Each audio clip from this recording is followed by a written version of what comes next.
মধ্যরাত্রে তীব্র ভূমিকম্পে কেঁপে উঠল আফগানিস্তান। রবিবার মাঝরাতে এই কম্পনে এখনো পর্যন্ত মৃতের সংখ্যা 600 পার হয়ে গিয়েছে।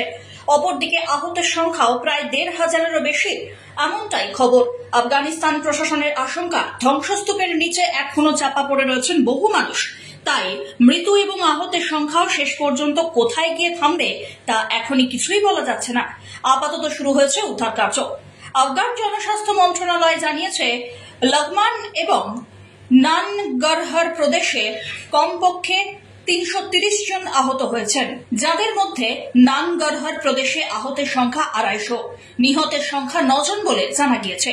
অন্যদিকে স্বাস্থ্য মন্ত্রকের মুখপাত্র শরাফাত জামান জানিয়েছেন, যা মনে হচ্ছে হতাহতের সংখ্যা অনেকটাই বেশি, কিন্তু অপেক্ষাকৃত দুর্গম এলাকাগুলিতে উদ্ধারকারী দলকে পৌঁছতে বেশ বেগ পেতে হচ্ছে। তাই সঠিক সংখ্যা এখনো জানা যাচ্ছে না। উদ্ধার কার্য চলছে। ভূমিকম্পে সবথেকে বেশি ক্ষতিগ্রস্ত জেলাগুলির মধ্যে রয়েছে নুরগল, সোকি, ওয়াটপুর, মানোগি এবং চাপাদার। চারিদিকে দেখা যায় শুধুই ধ্বংসস্তূপ আর শোনা যাচ্ছে আর্তনাদ। Bureau report.